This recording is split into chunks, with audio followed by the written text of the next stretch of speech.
I'm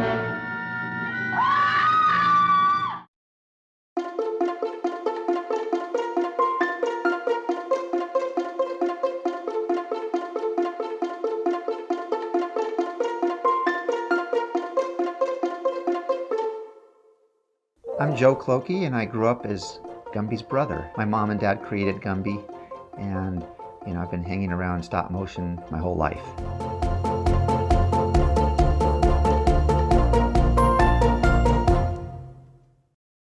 My dad played with clay when he was a kid, when he was 8 or 9 years old, on his farm in Michigan, and he'd make little clay people and soldiers and so forth, and then use gunpowder to blow up towns and cities. He always laughed about that. Kids like to blow things up. But he played on the farm and played with clay characters when he was a kid. So later in life, he developed an interest in film. His dad, who adopted him when he was 12, got one of the first home film cameras, and he and my dad would go out on adventures in the summer when his dad was off from teaching, and they'd go to Canada or Mexico or Siberia and have these trips, and my dad would have these adventures, and those adventures later turned into Gumby adventures and Davy and Goliath adventures. He was at night school at USC studying film under Slavko Vorkapich, who taught kinesthetic film principles, which is a type of filmmaking that uses action of both the camera moving, how you edit in a fast way, and to massage the eye cells to create a visceral feeling. So as his senior project at USC, my dad couldn't afford actors to show this, so he said, why don't I just use clay? And so Dad did a stop motion film called Gumbasia, which is clay shapes and forms done to the beat of jazz music. And it was an amazing 3-minute film, and you'd never know it was just done in his dad's garage on a ping pong table. It's an amazing film, and if you watch it even today, it's still cutting edge. So that Gumbasia, the clay moving to the beat of jazz music, is what started Gumby, because Dad showed this film to the president of 20th Century Fox, and the president watched it and he says, will you rewind that film? I want to see that again. And he walked back and forth and said, Art, that's the most amazing film I've ever seen. I'd like to go in the business with you. And my dad was thinking to himself, Sophia Loren, he's directing her right now, I can direct her. He was like visions in his head of being a director and so forth. And the next sentence, the president of 20th Century Fox, Sam Ingalls, said, I'd like to improve the quality of children's television. It needs improvement. He says, can you make clay characters and make stories? And Dad went home, and he and my mom came up with the shape and character of Gumby, and then Dad created a pilot episode and showed it to Tom Sarnoff of NBC, and Tom loved it and gave Gumby his own show on NBC after it was audience tested on the Howdy Doody show, where it was a huge hit. There were 2 pilots. One was Gumby on the Moon, and that was the first Gumby aired. And then after the first batch of 5 or 10 episodes, Dad created a new pilot, and that was Robot Rumpus. Robot Rumpus was one of my dad's favorite episodes. He loved it because it showed the fun kind of slapstick humor, the chaos.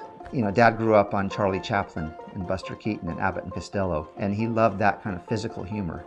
And Robot Rumpus is kind of nonstop action.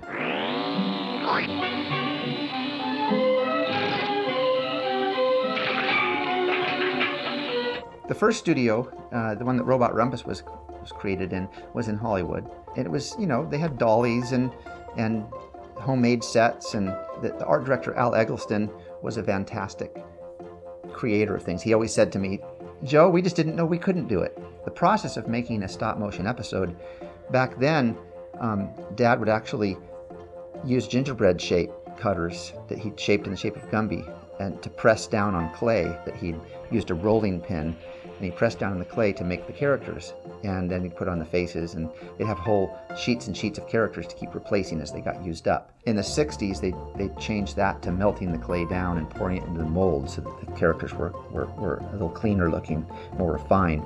But the 50s episodes, like Robot Rumpus, they were actually done with rolling pins and cookie cutter type technology, which is pretty cool. Stop motion animation is such an awesome homemade way of making films. All the sets you see are real. The trees could be paper cutout, or they could be like miniature train sets when you have that material, or the sets are real. The house is real. It's a miniature house. The toys are real. The crane is real. It's a real toy. The fire truck is a real fire truck toy. So stop motion animation is, real toys, real sets, real light hitting those real sets. The other part of it are the voices. And we had some great voice actors. The first Gumby was, and I think that's in Robot Rumpus, was Ruth Eggleston. See what I mean? Sure! The robots can work for me! Right. And then the Mel Blanc of the Gumby voice world is my dad. My dad was Pokey and Gumbo and various dragons and dinosaurs and voiceovers, and later he was Prickle. I mean, he was, you heard his voice everywhere when I'm listening to these.